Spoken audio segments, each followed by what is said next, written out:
Hey there, welcome everybody. So I'm Leanne Shinton from Automation Dogs. I was Pet Biz Experts, but we've rebranded to Automation Dogs, and I provide a software CRM setup for dog trainers. And I'm so excited because I met Laura Pizzullo a little while ago to talk about software. And welcome, Laura, by the way. Thank you. And I'm so excited to have you here because you're active on the Facebook groups uh, focused on women dog trainers, and you have been doing something amazing. So I'm so excited to talk about that today. So excited. But just to start by introducing you, so Laura Paluzzo, and she has Pizzullo. Pizzullo. Sorry, That's okay. It's a hard one. It's not a common name. So it's the fun Z to is say. before the L. Yeah. And then you're from you own and you founded Absolute Angel Dog Training and also Raise Self-Defense Training. And before we start, I just want to say I love the name Absolute Angel Dog Training. How did you come up with that? So interesting story. When I had a Rottweiler mix that I trained as a therapy dog, and I would bring her out to nursing homes and schools. And every time I went there, everybody just made the same comment over and over that she was just an absolute angel to have there. So fast forward when I decided to start my own business and I needed a name, I said, well, that's a no-brainer. I'm going to name it after my dog Raja and call it Absolute Angel Dog Training. So that's the story. It's unique. It speaks to pet owners. Like, that's my goal. I want an absolute angel of a dog. And I Yes. love that it has just something that speaks and means something to you because you're building something special. Your business is your baby, and you have that great story. And I love female Rotties. They're so wonderful. Yes. She was fantastic. And of course, like a lot of dogs, if you knew the story behind it, our animal control officer when I was working at the police department is the one that took her in, and I was very quickly a foster fail. Aww. Yeah. So Well, I miss Raja a lot. aw. And you said that animal control took her in. Was there a bit of a story there? Yeah, the first year of her life was not a good one. She was in a crate 24/7, and urine and feces in the crate, and even as long as I had her, she lived about 15 years old. Never played with a toy, and but boy, does she had a big heart to give. So when I saw that in her, I was like, I know what I'm going to do with you. Oh, that's So so yeah, glad that you got her. And Ray's self-defense training, and defense with an S, not a C. correct. Yep. Correct. Now, tell us a little bit about the name Ray's All self-defense right. training. How did you come up Sure. with that? So RAISE actually stands for resilience, awareness, independence, safety, and empowerment. And I kind of call that like my five pillars or the foundation for RAISE. Because when I'm teaching women or coaching women, those are the foundational skills that people can expect to learn and come out with as they go through my program. So that's the name Raise Self Defense, and I actually started Raise very recently. Um, I can go ahead and get into that story now if you'd like, or hold off. But that's how Raise. That's what Raise means. That's why it's all in capitals when you see the name Raise Self Defense. Well, yeah, and I think now we're unveiling like the topic of today's podcast. And what I've been seeing on Facebook is that you want to get the word out. You did something the other day, like what would you do Wednesday? Yeah. And it, is a scenario where a guy, he's in the door, kind of won't let you leave. You get in the feeling he won't let you leave. What would you do? And of course, I'm like, well, I would be very polite and apologize and get killed. That's like No bueno. So that is what we are going to learn from you today a little bit, because I know you do have a big webinar that's coming up. And I know that you're going to be unveiling a lot of the work that people can learn from you there. So, yeah, let's start with your background. You mentioned you were in police, now, dogs and self defense. So, tell us everything about that stuff. All right. So, how much time do we have? No, I'm just teasing. So I became a police officer at the age of 22, which, I'm now Wow. 47. So to think back over 20 years ago, I can think of my academy days like it was yesterday. Um, so yeah, 22, went into the police academy and was a law enforcement officer for a little over 10 years.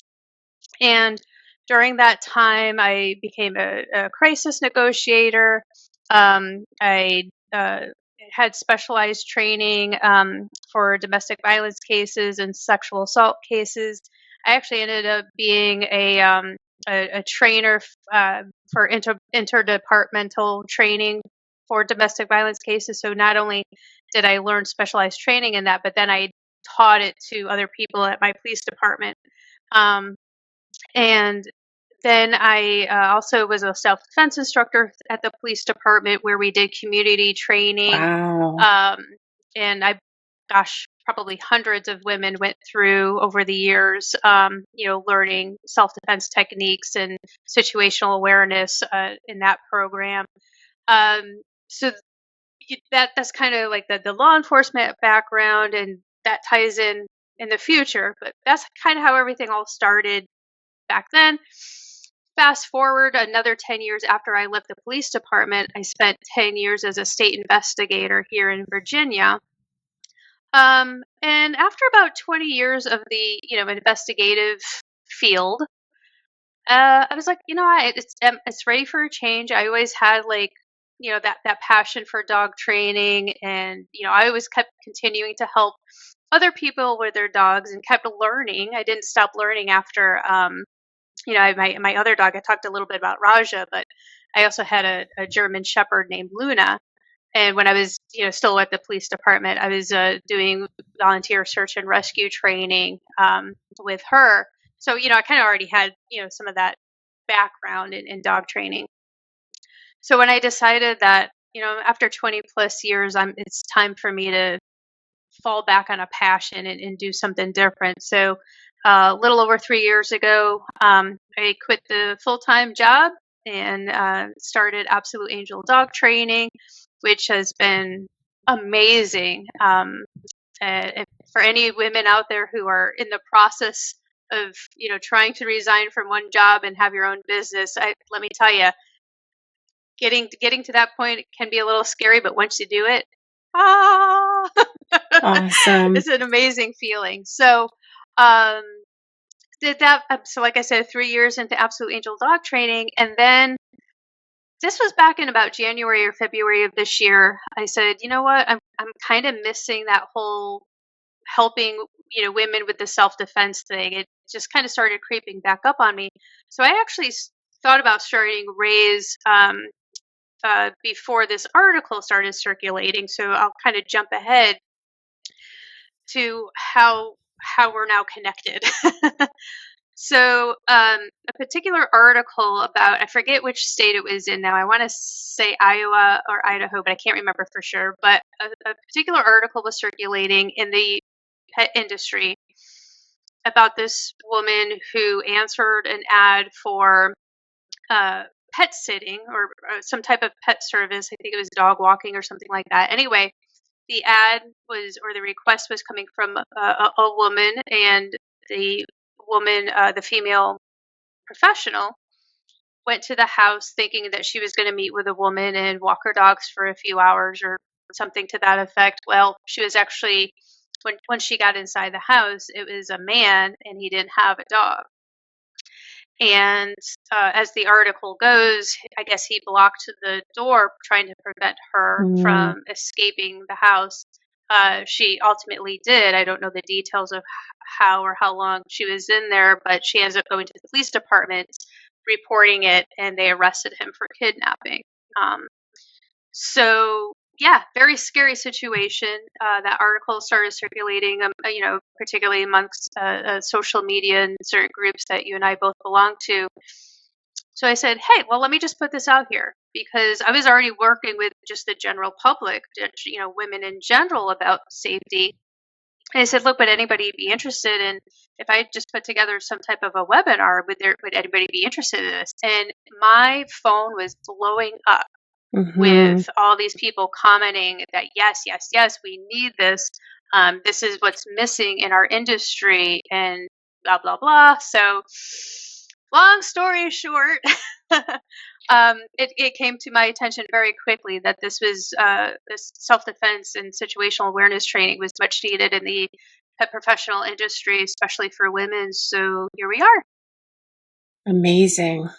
Amazing that you're so open to seeing, what's needed, and you're able to provide this. I think one thing that kind of hit me, and I messaged you about it, was, yeah, the women, we're already aware of this stuff, but I think a lot of the reach that you're reaching right now is to women. And I think getting you to do like a master class or webinar for just entrepreneurs that are taking care of a team, that have girls on the team, and guys too, but making sure everybody's safe. Like, I saw in some of the comments, people were like, well, I always kind of say I got my husband, and then I make sure my husband knows where I am. I think as the CEO of the business, we should all know where our people are, having Yep. like a calendar. We should know where they are. So I don't know where you want to start with, maybe giving away a few tips. Let's first talk about the webinar, when that one is, because I want people to mark their calendars. Sure. And look, before I get into that, I just want to make one statement about what you're talking about with the CEOs and things. Yeah. There's a very common saying in law enforcement that when seconds matter, help is just minutes away. So let that sink in a little bit, right? I mean, we're talking literally seconds, sometimes less than that, literally for life and death situations. So when seconds matter and you're relying on other people to protect yourself, help is just minutes away, right? Wow. Um, so hopefully that resonates with your audience, that I can't rely on other people to protect me. You are the first responder, right? Law enforcement and fire, we call them first responders, but we're the second responders. You're the first one who has to respond to the situation. So I just wanted to mention that, and why it's so important that you as a woman, you have to rely on yourself and protect yourself. Don't rely on others to do it for you. Um, so with that being said, the question was about the webinar. Yes, so I have that happening this coming Sunday, August 3rd at 5 p.m. Eastern Time.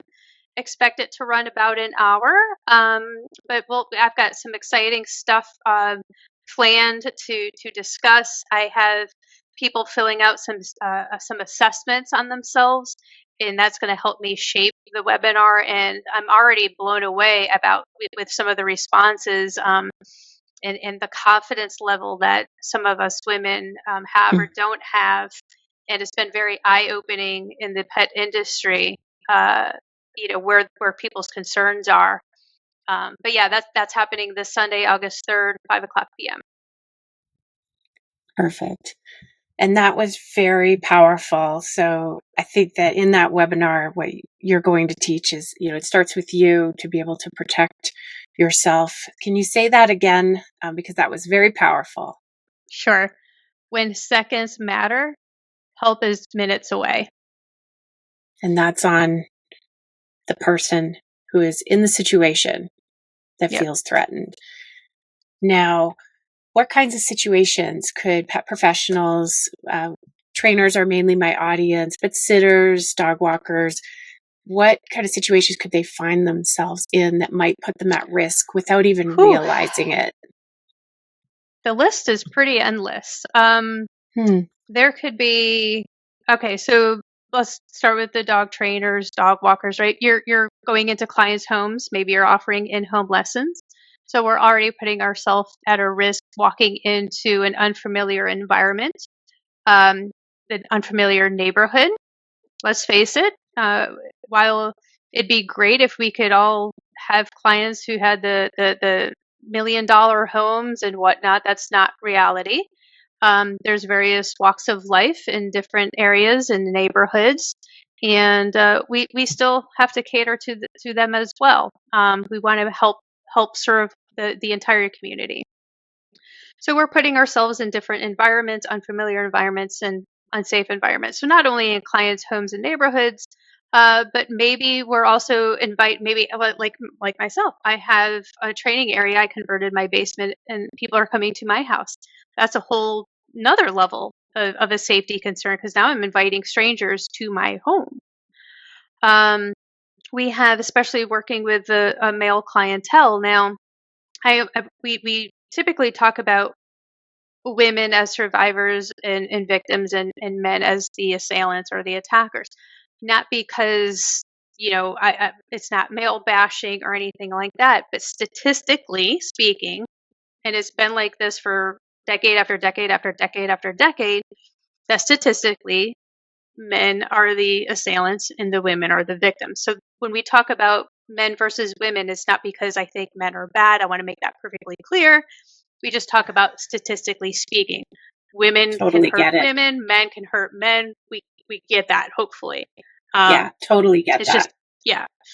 So, you might have a male client who suddenly becomes infatuated with you, right? We Yes, know from experience that sometimes that, the boundary of professionalism gets crossed, and a man might, use the opportunity and take liberties with a woman, or start saying stuff that's inappropriate. Dog walking. You might have clients where you're walking their dogs in the evening for them. So now you're out in the dark, or you're in an isolated area, another unfamiliar place. Uh, let's take your competition folks, right? You're traveling to all these various competitions, and you're traveling. You've got to deal with road rage. You've got staying over at a hotel or an Airbnb, and now you're talking. What about hidden cameras in these places? Hotels aren't as safe as people make them out to be. I just was reading an article just a few days ago. This happened in another country, but a woman, it was evening and she was in her hotel room, and she just suddenly started getting this uneasy feeling, and she just happened to look down under her bed, and there was a man under her bed. that's not good. I mean, can you imagine? Um, so anyway, I mean, there's the amount of vulnerable situations we put ourselves in as women in the pet industry Yeah, is, you could, I'm talking to your boarding facilities, right? You're closing up at night. That's yeah, typically when robberies are more likely to happen, is at close, right? After a busy day of taking in money, all the clients are gone. You're just now left with maybe one or two people closing up.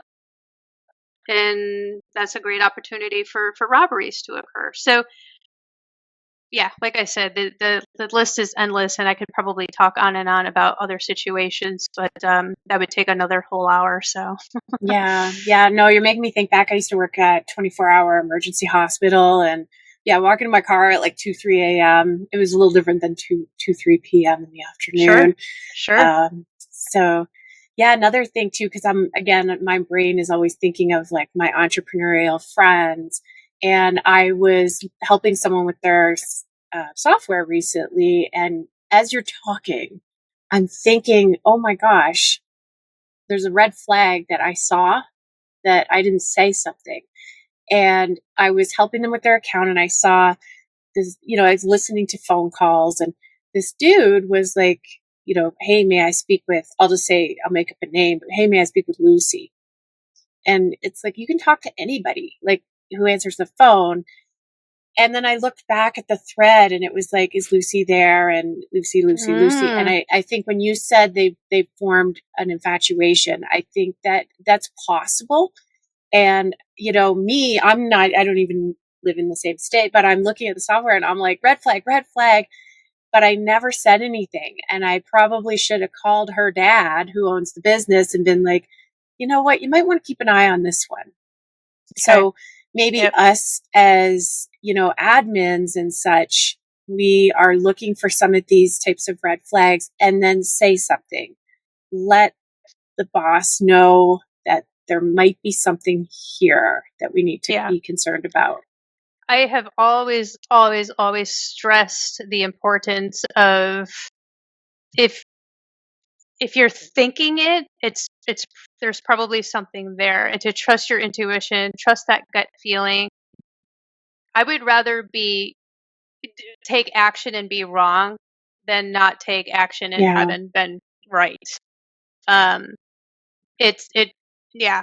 There's this fantastic book. It's all about intuition. So to stress the importance of that gut feeling, somebody wrote an entire book on it. And if you've heard of this, great, let me know. It's called The Gift of Fear by Gavin de Becker. Oh, I read it. It was on Oprah like 100 years ago. Yes. And yes. It is still so relevant today. Now he's come out with some, newer editions since then, but the bulk of the book is still exactly the same because it's relevant from year to year, decade to decade. But it's a fantastic book. I would encourage anybody listening to this podcast to go get yourself a copy or download it on Audible or whatever. It's fantastic. But the point being is you got to trust that intuition. And like I said before, there's been times that I've had that intuition and acted on it, and I was like, okay, it turns out that wasn't anything. But I was, not worse for the wear, as they say. Nothing bad came of it because I listened to it. I would much rather have listened to that or ignore it and be like, oh man, I wish I had not gotten stabbed because I should have listened to my gut. Maybe I could have avoided that. But especially when it comes to other people, especially your younger generation, I think a lot of us, and that's not to speak about just one generation, because I've had women in their 50s, 60s, 70s even say it, but there's still that it won't happen to me mentality. And it won't happen until it does. And just like that pet sitter, she probably never went into the house thinking, oh, today's the day somebody's going to block me from escaping their house. It just doesn't happen that way. So, yeah.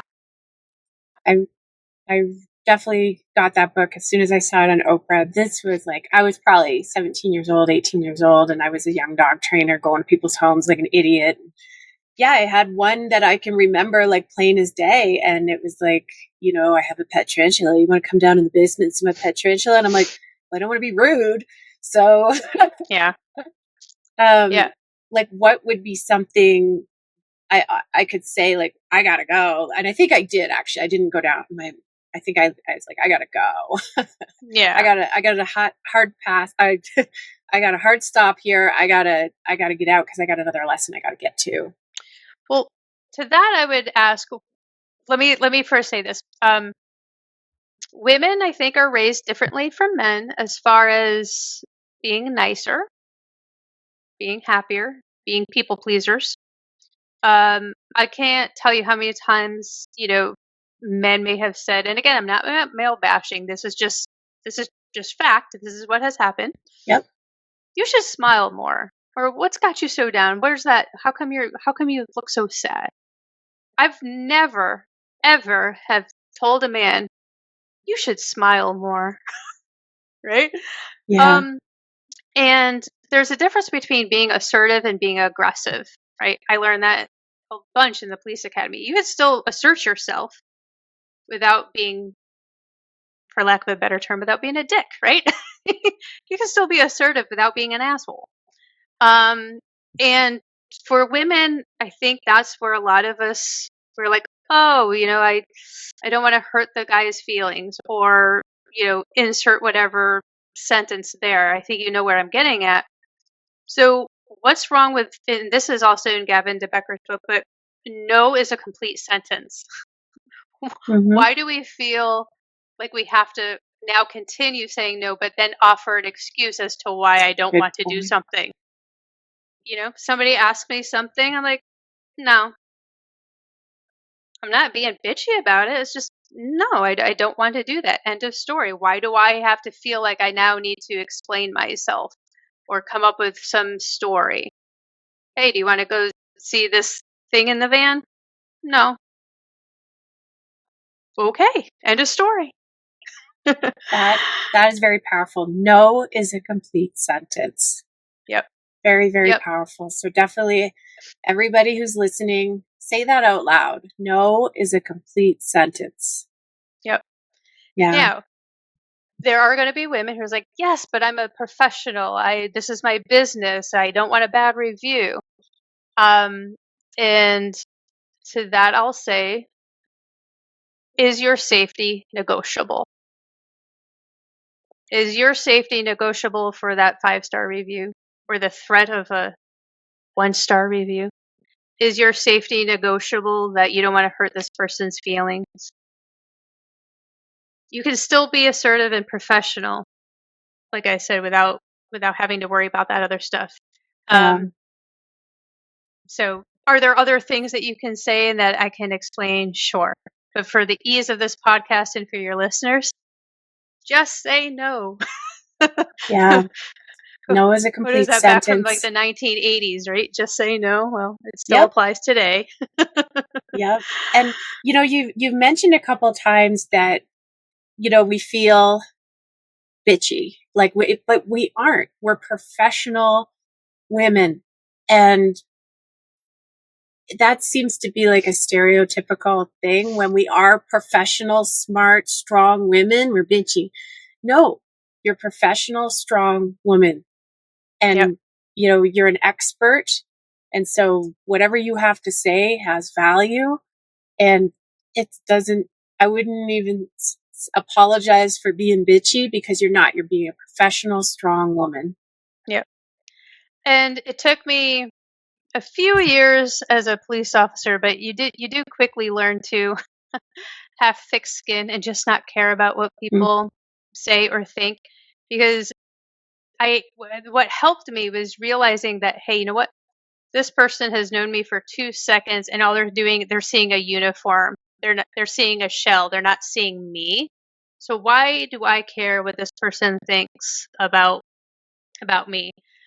Slightly different in the professional field, right? These are people that we probably are going to be working with on more than one occasion instead of that one interaction, like you might find in law enforcement. But you still kind of have to have that little bit of that mentality. It was like, why am I caring so much about what this person thinks of me as an individual?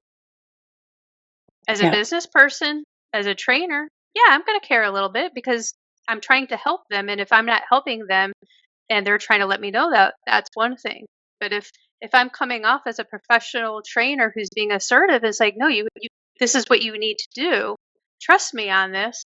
And they have something else to say, then maybe that's not your ideal client and maybe you don't want to be working with them anyway. Yeah. Yeah, definitely. Um, Now, one of the posts that you commented on, I think you'd started the post about what would you do Wednesday, and Ah, some yes. people sounded very confident, and their go-to was like, to be aggressive and such. But you can probably share better than I about what your advice would be in that scenario. Yeah. Again, let me preface this by saying Yeah. everybody's experience is and abilities, like, there's what I would do for myself is not what is going to be work for you or for Jane or for Joan, right? Um, our life experiences, our abilities, our training, all influences that decision that we're going to make in that split second. Ideally, if I'm faced with somebody who's giving me that uncomfortable feeling, you may say, okay, attack mode. Some people were saying, I'm gonna go to the door and fight him and get him out, or kick him where it hurts, right? Um, in those situations, I knowing that once I'm in with arm's reach of a man, because let's face it, men are more powerful than women physically. Yes. I'm sorry, but that's just fact. Hmm. Okay.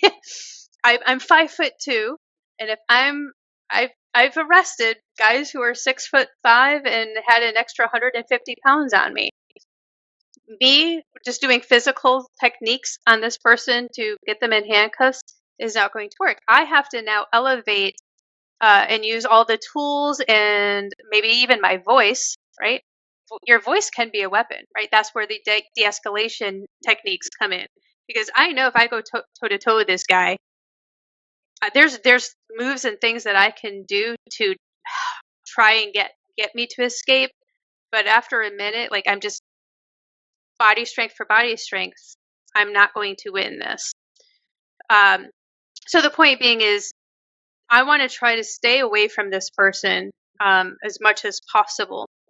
So while some people were saying I'm going to go and kick them and engage, my recommendation for most women would probably be like, okay, well, he's blocking the door.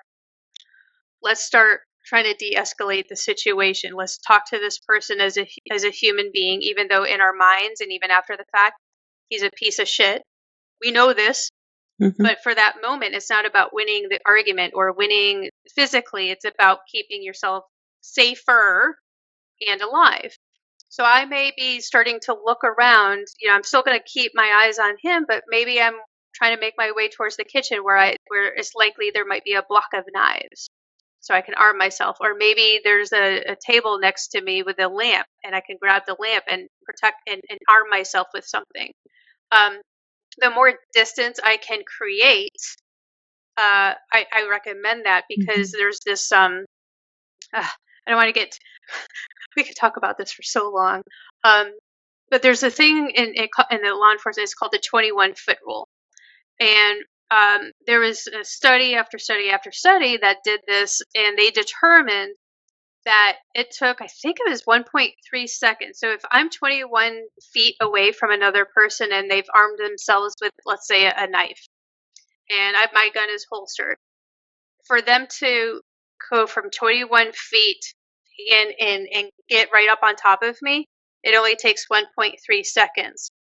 Now, anybody who conceals carry and has practiced drawing from the holster, it takes right around that time, if not more, to go from oh shit to drawing from the holster. Mm-hmm. So that's 21 feet. That's quite the gap if you think about it. And Yep. so if I've got a person in front of the door, I want to keep that distance. I'm going to be looking for things that I can arm myself with. Maybe I am, quickly calling 911 and, trying to talk to them as I'm trying to create that distance.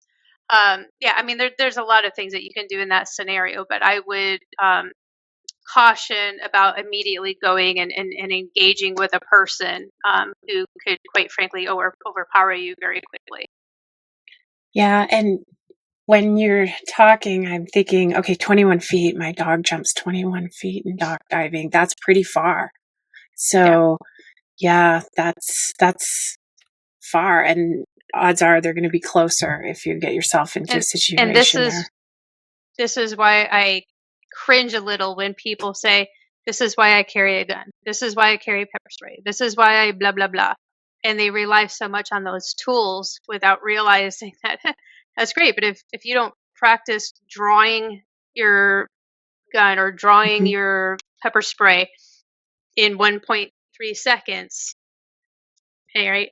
Plus, you have to use those tools, except for the firearm, of course, but those tools are usually in close proximity. I want you as far away from me as possible. I don't want to wait till you're on me to have to use these devices. Yeah. When you were talking about getting in, you're in a situation, I shouldn't say get it because you didn't get yourself in the situation, it happened to you. But when you were talking, it was like tingling and it makes me cringe and everything. But, getting yourself near a chair or a lamp or the knife set. Yes. Those are things that I think about when I'm in a situation with a dog who might, fight another dog and I'm like, I got to protect my baby here.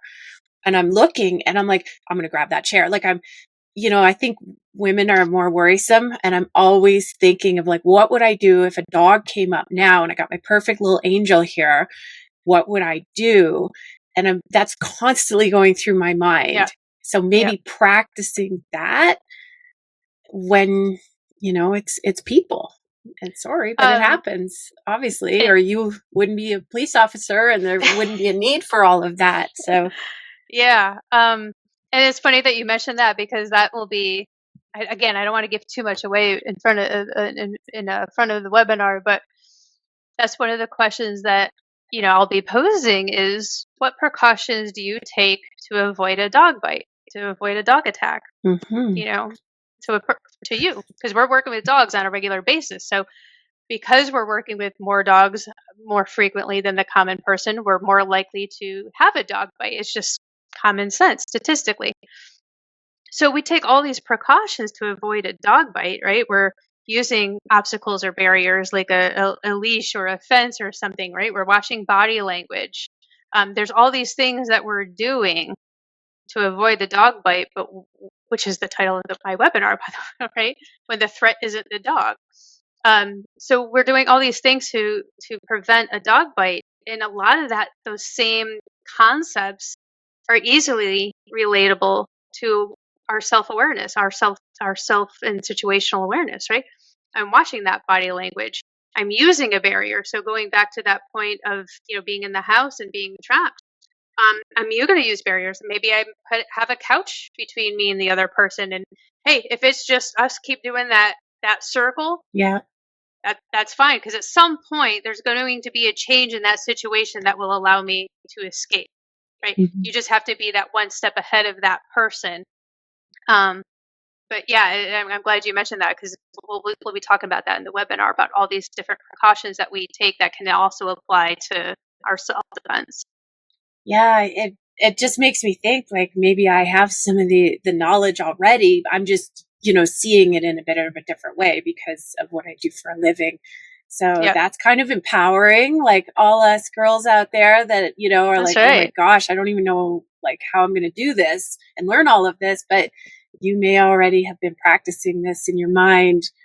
Many, many scenarios in my mind whenever I walk my Yep, dog or I'm out with a client and the dog comes running up. Like I'm always worried about that. So I'm always thinking through what I would do. exactly. And that's part of my goal. Like, I don't like to use the words teacher or instructor. I'm coaching you through your life. A lot of this you already know, you just don't realize it. So I'm going to coach you on your situational awareness. I'm going to coach you on using and applying physical skills. I'm going to coach you on XYZ, um, to help build that confidence, lessen the anxiety, um, and kind of guide you through your journey, so to speak. Yeah. And the webinar, and I'm sure you'll do many more webinars. I would love for you to do one with, people that I can bring in to get in front of you. What's the cost for joining the webinar? So this particular webinar is free. I'm not charging anything for this webinar. Um, I don't know if and when I'll offer that again. We'll just kind of see how this one goes. It is going to be recorded, but I do encourage, it'll only be available, the recording will only be available for a few days afterwards. But yeah, this particular one is at no cost. So I encourage anybody who can make it live to do that, because it'll be engaging. You'll get, if you have questions, you can get that answered. But if anybody wanted to work with me privately, we can do that too. Group training. I also do guest speaking. I do in-home assessments, and yes, that can be done virtually.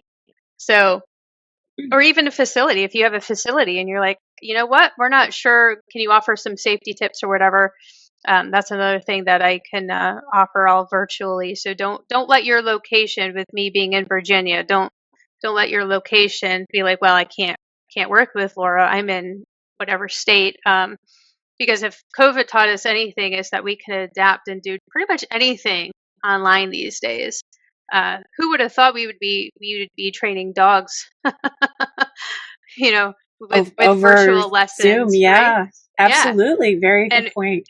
and guess what? We're able to do that now. So, um, yeah, but yeah, this webinar is free because I want to make sure that it helps people. Now, I can't give away everything, right? I've got bills to pay just like everybody else. But I think this is going to be a great starter. Get that conversation going.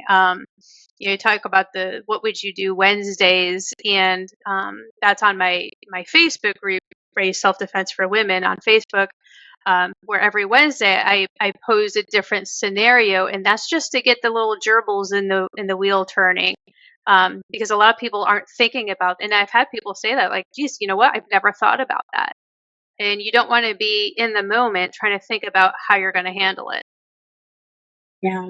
There, I think two things I just want to say, like, you obviously you need to charge for this down the road. I'm sure you will. Like, there's so much value there. One takeaway could save your life. Um, there's so much value too, because you're actually bringing it to everyone's attention. And it's so interesting about the fear book that was on Oprah, that I remember it so specifically and so powerfully, and it brought to my attention. And that's what I think you're doing. You're bringing awareness to all of us, and you're able to teach it. And as dog trainers, we tend to invest in, I want to learn about behavior with dogs. I want to go to this seminar and learn about dog stuff. But it Yep. is equally important, if not more so, to invest in your business and, in this case, your life and your safety. Yeah. So, how much money have you put in this year to go to seminars and pay for courses and such about dog training? Well, you should be doing the same for business stuff and for safety too. Yeah. And I 100% agree. And I was guilty of this, when I decided to become a professional trainer, even though I had all this previous experience. I was like, I got to learn this, this, this, this, this. I got to brush up on this, this, this, this.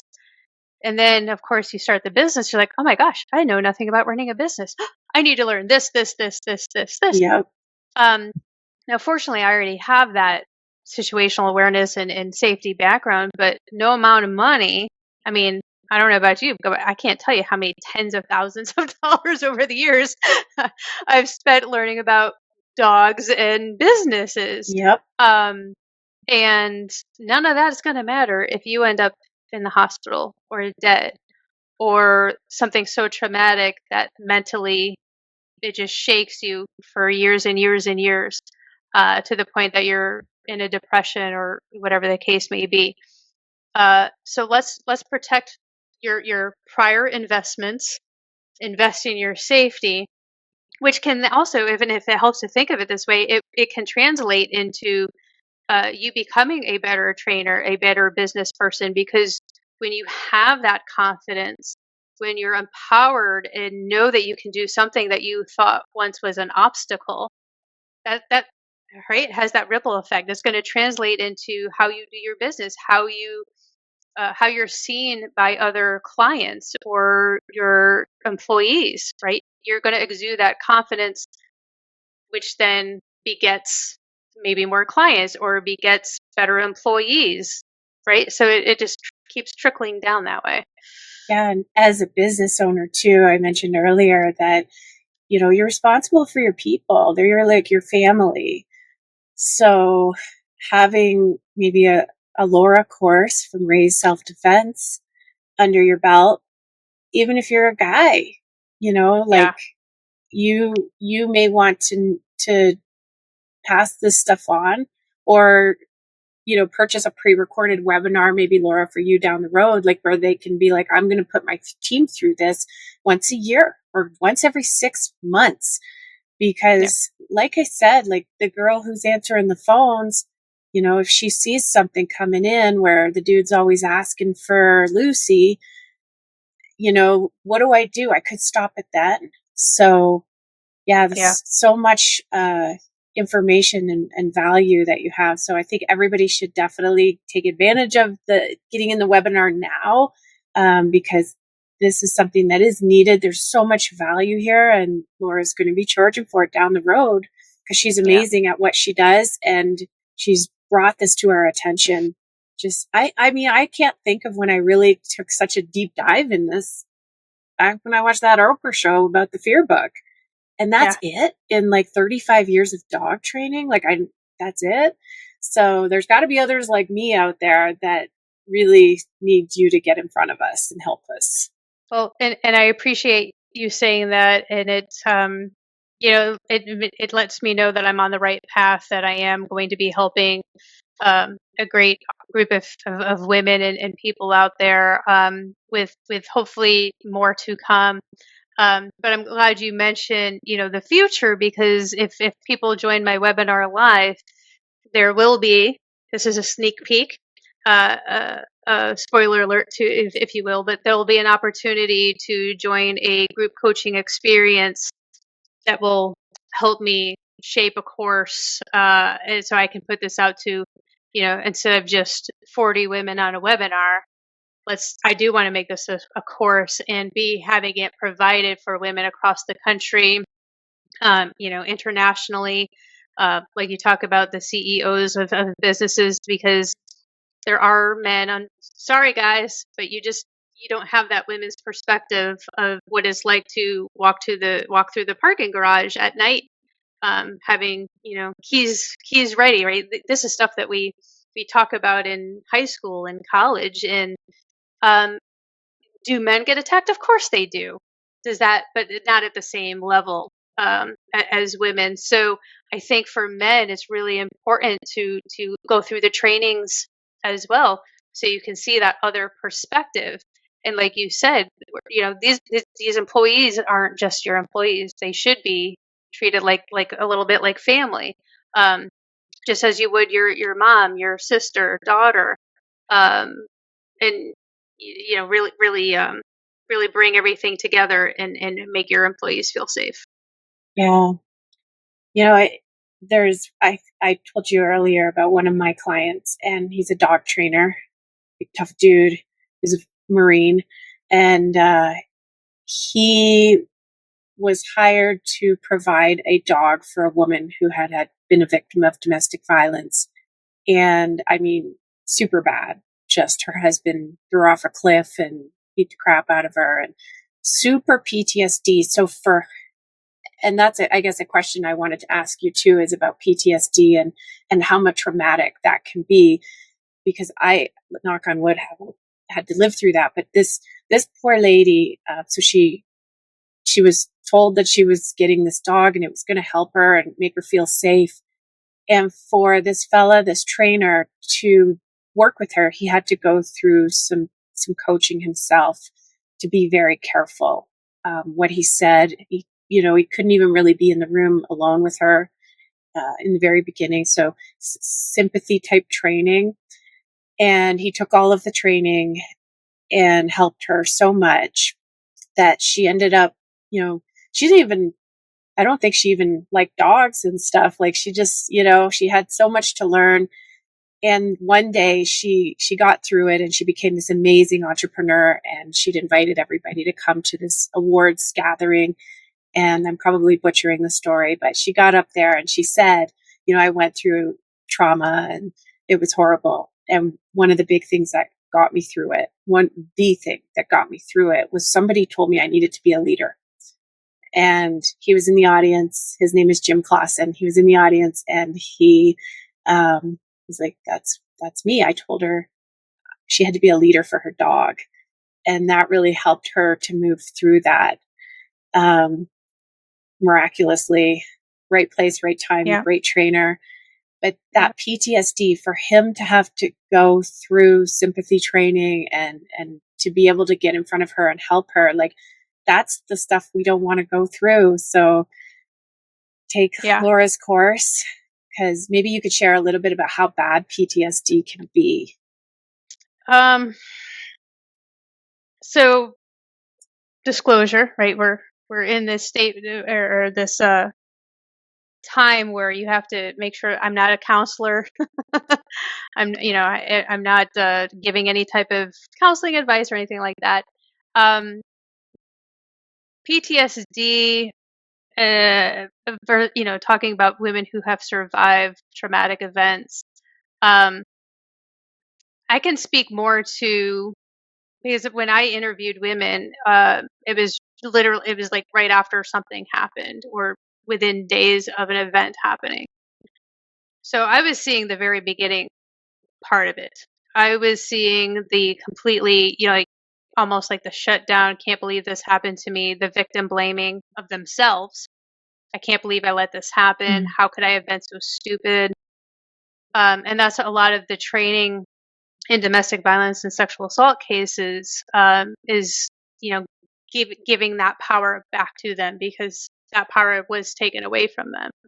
And for somebody who's never experienced what that's like, and I hope you never do, uh, but if you have, I think that's what separates me a lot from other self-defense instructors out there, is not only do I have the women's perspective, because a lot of guys are the ones teaching self-defense, but I come from that trauma-informed background, and you can't just go in there and da da da da da da da. You have to do this, right? You got to.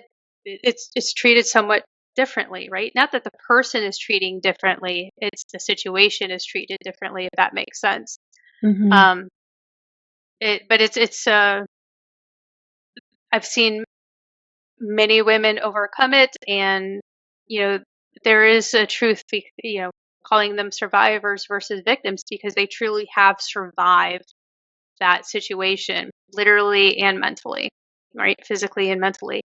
Um, yeah, I don't know how much more I can say on that. I can just only talk about when I've sat face to face with a woman, and my job was to get the details and the specifics and the description of the suspect and blah blah blah. Um, and you can see it in their eyes, and as they're explaining just how much it eats at them.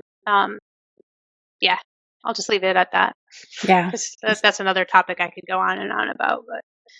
But Yeah. yeah, if Don't let it go there.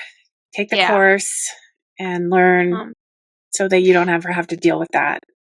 yeah, and that's why I'm harp so much about situational awareness. Like, some people are like, well, when are we going to learn how to punch and strike and da da da? I'm like, well, I want to teach you how to avoid that situation in the first place, so you don't have to punch and kick and whatever. Because, like I said, we've already talked about that close proximity, right? If you're already at that stage, things can quickly go down from there.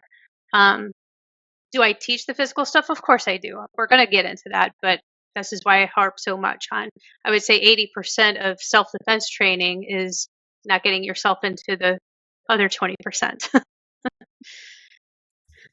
Definitely. And it's so much can be taught online about Yeah. situational awareness. Now I'm seeing it. I had no idea. I didn't even think about it. So I'm so glad that you are bringing this to everybody's attention. Now, if listeners are to take away just one thing from today's episode, what would you want that to be? Just one? I know. uh, um, I think I'll just go back to the trust your gut, trust your intuition, and going back to that, that statement I made earlier. That question: is your safety negotiable? Because hopefully everybody who's listening can quickly say, no, my safety is not negotiable. And so when you think of it that way, don't worry about the review from the client. Don't worry about passing on money that you could have potentially earned. I did that with my very first client. Right here, I was advertising, and somebody wanted to work with me. Yes, my very first client. And I got to the house, and I looked at it, and he wasn't there. And I'm calling him like, "Hey, where are you? We're supposed to be training today. I'm on my way, but my brother, I think he said his brother was in there. You can just go on in." And something. This is while I was still in the car, because I'd have people meet me the very first time. My first lesson, even though if I already met them for a consult, I always have them meet me outside with their dog on a leash. And he didn't do that, which is why I called. I was like, hey, you're supposed to meet me outside with your dog. So I knew he wasn't there. He's like, well, my brother's inside. I'll be there. You can go on in. I was like, no, something. My gut said, nope. So I passed on my very first client. Wow. So, okay, going back to the one thing that you can take away: is your safety negotiable? And when in doubt, get out. I love it. I'm like you. I can't just say one thing from this episode, but what you said, no is a complete sentence. Is that, No is a am I complete saying? sentence. No is a And complete again, sentence. that's Gavin de Becker. I can't take credit for that one, but no is a complete sentence. If that was one thing in the book, I'm just like, brilliant. I'm Yeah. stealing it. And that, because I can't say just one thing. I think the other one is that people should get the book, listen to the audiobook. So maybe say again the book Sure. name and It's The Gift of Fear by Gavin de Becker. powerful title. Yeah. Yeah. Yeah. I just remember it being Fear and it was like a silver colored book or something. But yeah, this is literally the first time I'm taking a deep dive in this since when I was like 17. So that's not good. I'm sure there's lots of other ladies out there that need this. So Yeah. awesome. Thank you, Laura. This has been so enlightening and thought provoking. So I want to make sure you share where folks can reach you, dog training, and also for Ray's self-defense training. Sure. So dog training, my website is absoluteangelva.com, Absolute Angel Dog Training. And I'm also on Facebook with Absolute Angel. And for Ray's Self-Defense, it's rayselfdefense.com, all together. And remember, it's defense with an S. And phone number, it's serving a dual purpose at the time. So right now I've got the dog training and the self-defense business all in one number, which is 434-226-0137. I would encourage anybody to go to my Raise Self-Defense Facebook page, where I'm always giving more, additional tips and advice, putting out those scenarios, getting you thinking about things, and announcements like the webinar and stuff like that. So yeah. Yeah, I think if everybody who's this is resonating with could go to Laura's website or go to her Facebook page and share something on the page, maybe what would you do Wednesday, but share it because we need more situational awareness. We need this. So everybody, if you could say again, Laura, the website for Raise and the Facebook page, and are you on Instagram too?